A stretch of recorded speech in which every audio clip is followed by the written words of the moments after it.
Hello angels, welcome back to my channel. Let's get right into it. I've received what I believe to be a download on slavery and how it began, just the first several years of slavery.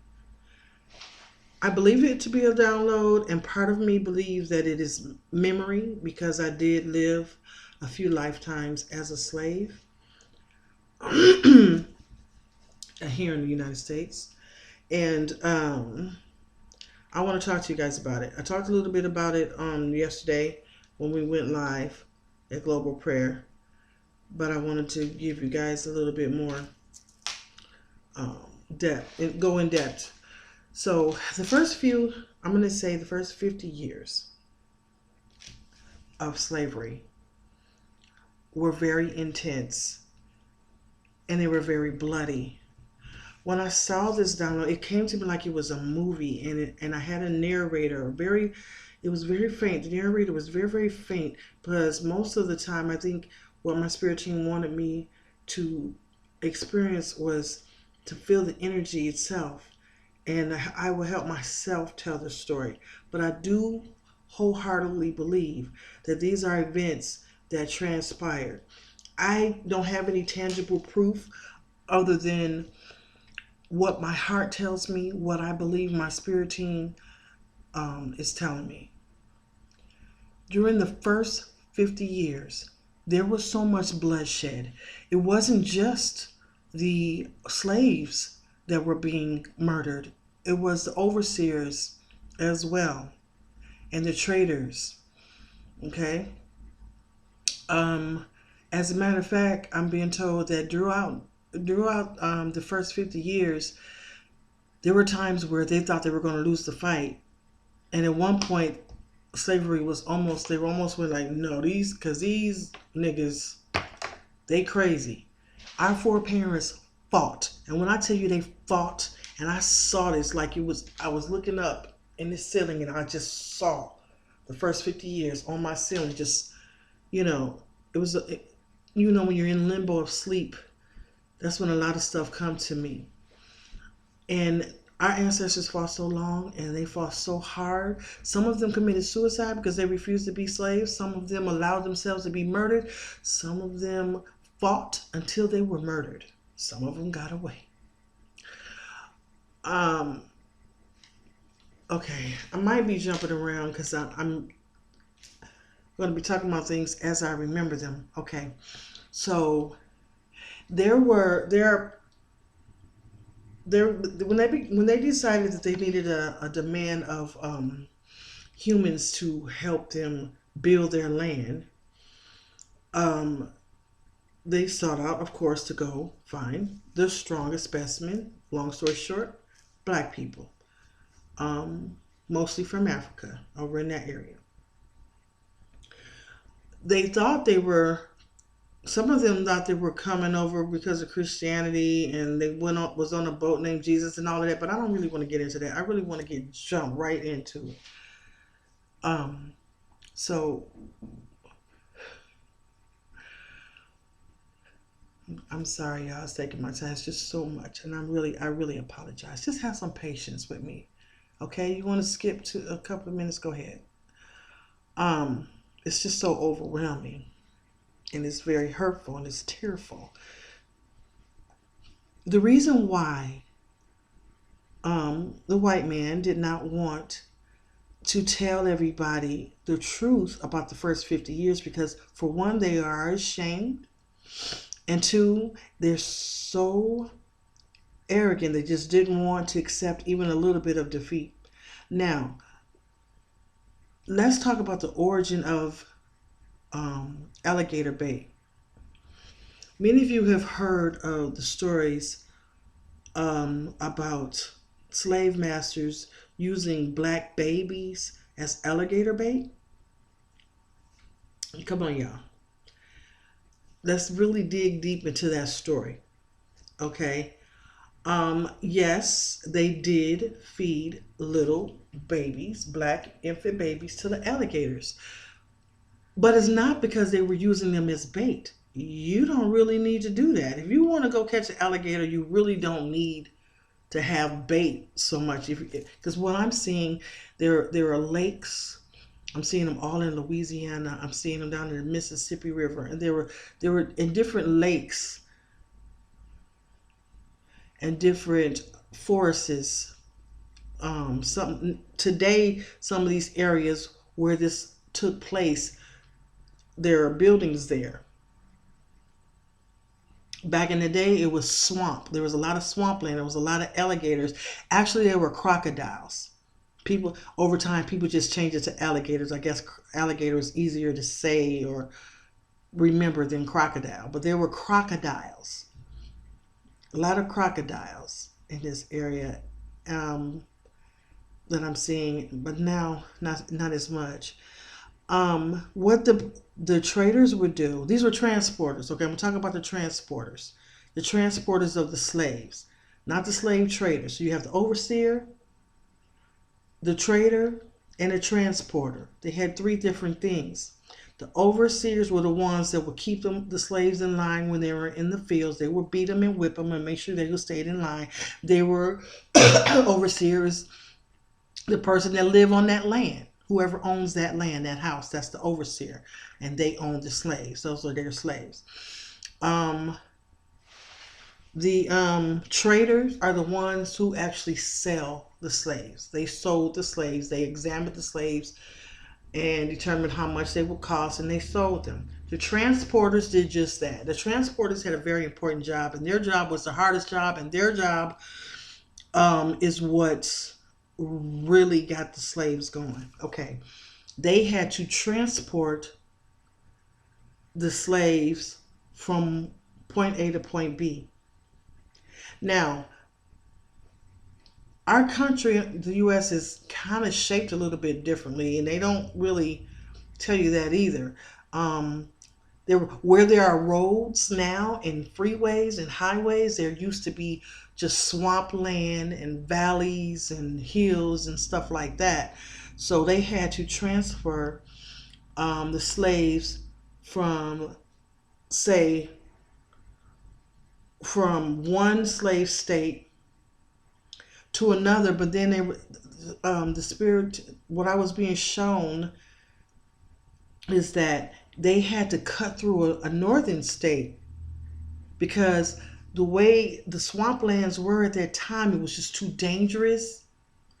They didn't care about the slave. They just didn't want to get hurt, right? Because they had this, most of the time the slaves would be walking bound with their chains on their hands and their feet, and the transporters would be on the horses. So sometimes they had to go through certain areas, like through a so-called free state in the north. So sometimes they would have to go through it or come close to it. And then the slaves knew that they had to get to a certain spot in order to try to claim their freedom. And there were people from other countries that visited, they heard about this, and they wanted to try to help freedom. Some people think that our own people didn't come and get us. Y'all knew that we were here. Some of them didn't know, some of them did. When they heard about what was going on, they tried to come back and get their people. Everybody scraped up money and everything. But I want to really get back into the Alligator Bay. Yes, they did do this to young black babies. However, it came from the slaves first. When I was shown that, it blew my mind, y'all. It blew my mind. It doesn't make it right, but this is what happened. Okay, so the transporters had guns. Sometimes they would take their children with them. Their young boys, about 10, 11, 12 years old, to teach them how to transport. They were teaching them to trade. Every once in a while, they would have a girl with them. If she's like real tomboyish and they think she can handle it, and she has to be like in her teens, like 14, 15, 16, like that. Okay, so the slaves created a plan. They were smart, you know. So, this is such a long story. I'm going to cut some things out because I ain't. Anyway, As they were walking through these forests, um, they would, I'll tell you this story about it. Okay, so one of the boys, some of the children were like, Dad told their parents, I can transport the slave. I'm going to go back and tell you some other stories about transporters, but I'm just going to tell you this particular story because it concerns the alligator bay. He said, I can do it. I can do it, Paul. I can keep them niggers in line, right? This is what I'm hearing and I'm seeing. And he worked with his fathers and his uncles and neighbors for a while. These a couple of boys, young boys, and they were good. They were good at what they were doing. Okay, um, this was like 20 years into slavery. It was a whole lot of bloodshed up until that point. And I'll get to that later, maybe. So these three boys thought they could handle the slaves. Mind you, these were grown men slaves, grown women, and some children. But because they had they had 2 horses and 3 guns. All 3 of them had guns, but there were only 2 horses. This is an incident. This is just one incident. There are several incidences like this with the overseers allowing their children to be transporters or like that. So trying to make the long story short, they the slaves concocted some type of story, and one of the boys that was doubled up on a horse got down. He still had his gun with him, and what the slave said that there was an emergency. So he went over there where the emergency was. It was with the emergency had something to do with the kids. The slave kids were pretending like they were fighting. So the grown-ups said, we can't get our kids to fight. They're fighting over a biscuit or something like that. And he wanted to watch them fight. So somehow he set his gun down or whatever. And one of the slaves, they were still bound, but they had enough freedom to grab stuff. So he was way away from the other 2 boys. I don't know why they had stopped. I guess they stopped to rest a while because it was a long journey. And I see one of like a teenage boy, slave boy, snuck his gun and put it in the back of his head and just blew his brain. He did something. I don't know what that is that he's doing. He put something over it. It was something round, flat, and thick, and it was flexible. And he put it on the end of the gun, and he blew his brains out. But they couldn't really hear because there was so much noise around. There's a lot of animals in there and hissing and barking and all kinds of noise. So they really didn't hear that gunshot. So the kids, it was just a front. They weren't really fighting each other. It was just a front. And then they came running back and they were like, where's those? I'm gonna call him Bobby. Where's Bobby? Where's Bobby? Nobody knew where he was. So they just said, we gotta find him. And then he said, what are you doing with Bobby's gun? He said, I think he fell in the water, sir. This is one of the grown men, we're saying, one of the grown men slaves. And he wanted to, I'm trying to get I'm trying to revisit the download, y'all.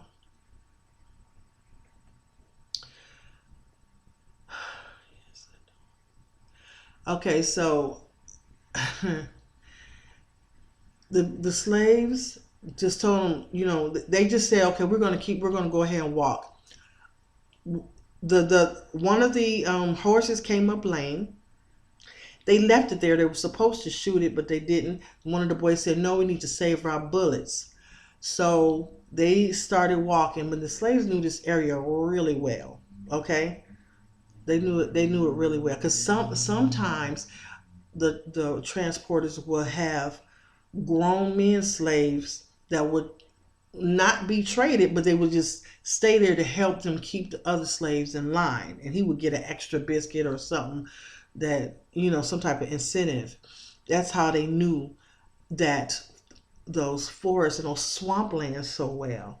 So he said, come on, sir, let's go this way. This is a safe way, because it was getting dark and dangerous. So they took him around. He said, you sure you know the way? He said, yes, sir. I go this way all the time with your pappy and stuff like that, right? So they went, and then I don't know how they was able to get them boys to put them guns on the horses and walk one horse, because the other horse came up lame and got sick, and they just left it there. I think it broke his foot or something like that. But anyway, so they were walking the other horse. It got spooked for some reason, so it wouldn't ride. It wouldn't let him ride on it, so it got spooked. So he said, sir, let me grab the horse and you go on that way. And Oogie or whoever, I'm just giving an ugly name because they always gave slave ugly names like Oogie and Boogie and stuff. Go follow him. He said, come on, come on, come on. And so they went up to the swamp, and it was so dark. I guess he didn't associate the slapping of the tails. I guess he didn't associate that with crocodiles or whatever. But he walked near the slave that was telling him to come on. Let's go across this bridge. The bridge was real low. Say that this is the water. It was the water level went up high. This is the water right here, and there's a bridge like this. So sometimes the water will go over the bridge. It was that close to the lake. And so what he did was, he said, I'm gonna go first. This is what the little white boy said. White boy trader. He said, I'm gonna go first. And the other boy was not far behind him. Okay, but it was a couple of slaves in between them. See, that's what their mistake was. So as he was walking, one of the grown men slave raised up his foot and kicked him real hard. He lifted up like 2 or 3 feet up in the air, and he fell down. And as he was up in the air, them crocodiles jumped up and grabbed him. And when the other boys saw him, he was like, oh my God. So they picked him up. They took the keys from him first so they can unlock themselves. They took the keys out of his pocket, and held him down. Some of them held him down while they, at least unlocked one of them. From what I see, it's getting kind of fuzzy. And then they took him and threw him in the water where the crocodiles were. So that's where it started. The slaves actually started throwing people in the water and letting them be eaten by crocodiles and alligators. The slaves started that. They didn't want you to know that because they didn't want us to know how hard we fought. We thought of all kinds of ideas. Yes, we were throwing your kids in the water. Yes. Black people started that. That's what I see. That's what I feel. Like I said, I don't have any concrete proof other than the feeling and the energy that I get when I see the visions and feel the visions and the energy. Okay, so that's where Alligator Bay started. So they got pissed when they started noticing this, when they found out that this happened. This is a long story. I can't tell y'all everything, but when they found out that this is what happened, what was happening to some of their kids, they got mad. And the wives, I'm seeing the wives of the overseers running to the slave quarters and taking their babies out the cribs and just going to the lake and just throwing their babies in the water because their kids were dead. So they wanted to get them back. So that's how it started. But they didn't tell you that the slaves were actually the ones that started throwing white kids in the river first. So it wasn't started by white people. It was started by black people. And another thing that was invented by black slave was lynching. Yep, that's what I was told. Lynching. And these overseers and, white folks, generation after generation, was just so livid by the fact that their people were being lynched. They started doing it. And because they had the power, they were able to do it more and more. And pretty soon, lynching white people was obsolete. It just didn't happen. unless other white people did it to them. So sometimes they will come into those forests in the is that a word, forests, in the forest, and they will see their own traders, slave transporters hanging from trees because the slaves that were being transported broke free and hung them on the trees. I sure did. Stripped them of money, keys, clothes. Sometimes they'd be butt naked, feces running down their legs and everything. Ugh, it's a horrible sight. It's a horrible sight to see.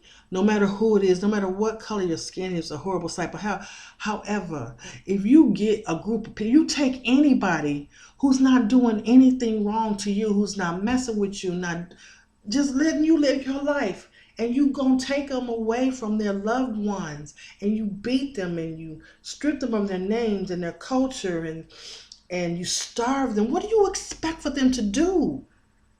What do you expect for them to do? They was killing everybody. These slaves was chopping off dog heads. They was shooting their horses. They was doing all kinds of stuff to try to survive and get back home. It got to a point where it was so easy for them to get guns, and they was just they was just going at it. They had allies. There were abolition groups that were being created. There was one abolitionist by the name of John Brown. He was a white man. He had 15 children, 15 sons, as a matter of fact. I think it was 15 sons. They all died in the name of abolition. Some people think he had an ulterior motive, but I kind of get the feeling that he was really actually a kind person and just did not believe in any human being being held bondage. So eventually, go look up John Brown, the abolitionist called John Brown. Eventually, he started there was a certain kind of some kind of war or something that was going on. I don't want to say civil war, but it was something going on in Kentucky. And I'm in Ohio, and Kentucky is just right across the street. But there was something going on, and that's where he died, I believe. He lived and died in Kentucky. But anyway, there were a lot of different abolitionists, different groups. Some were children, some were all women, some were black and white people. Those didn't last that long because the melanated people just didn't trust them a lot of times, because some of the white folks, so-called white abolitionists, were double agents, and this is how they got a handle back on slavery again, because of the double agents. And most of the double agents would be women, young girls, pretty young white girls, like between 17 and 20. They would just befriend them and everything like that, and get their trust. So that's that. Something was in me for a long time. You got to say this part. You got to talk about the alligator bait. And I don't know why I had to talk about the alligator bait, so the people will know. Our people fought. In the first 50 years, it was so much killing. It was so much bloodshed in certain areas. They call it Bloody Mud Lake or something like that. They named these areas after what was going on, and they say if you are in some of these woods, I see so many shadows and stuff all the time. If you are in these woods, you could still hear them crying out, their ghosts or whatever, the apparitions of these slaves and these slave transporters and things like that. There is a lot more to this. I kind of don't want to talk about it because it's so heavy and it's sad and it's in the past. And I don't want to revisit the past anymore. And I was looking at some videos on YouTube, and they're saying that because of what time we're in now, and because of the portals that are being opened up every day, there are certain energies that are coming and relieving us of our pressure, mentally and spiritually, and relieving us of our, helping us to relieve ourselves from past life trauma. And I think I received that download, or I had those memories come back to me in this soul, because in this body, because my soul remembers being a slave. I remember being a slave. I remember when I saw this vision. I'm not going to call it a download anymore. Well, it's kind of like a download. It was a download of my memory. When I saw it, it was just, it felt so familiar. Like I remember, yeah, I can hear it now. It was one of the men that kicked a little girl threw a little girl in there was my father. I remember seeing this. It came to me as a vision, but I felt like I was really there and it was really happening. And I see a big, strong black man just picking up a little girl. She was with her father. It's so much was going on. I'm closing my eyes because I'm revisiting the vision or the download. So much was going on that I guess this man didn't realize he still had his daughter with him. It was him, his daughter, and another man. Well, one of his fellow people, that you not only had to fight the slaves to keep them straight, but you also had to fight Mother Nature. Snakes was biting them, but the snakes wasn't biting them, the slaves, and they didn't understand why. I don't know what that was. They couldn't understand why, but they knew. Some of the slave mothers and fathers, they were sages and things, so they were able to concoct some salves and different things to put it on the slaves to keep as repellent. Okay. So anyway, he couldn't understand when his partner got bit by a snake, a poisonous snake, and he was dying, so he had to just tell him go. He was trying to make it back home. He didn't, because there were some slaves, the ones that were not being transported, the ones that were they weren't being transported. They were following the ones that were being transported. See, they didn't have to know you. All they have to see is your black skin, and automatically we on teams. I don't know you. We may not even be speaking the same language right now, but we're going to stick up for each other. So they got the one that was bitten by a snake, and then the other slaves was just, they found out where that one, they took his gun. And then they came up on that one guy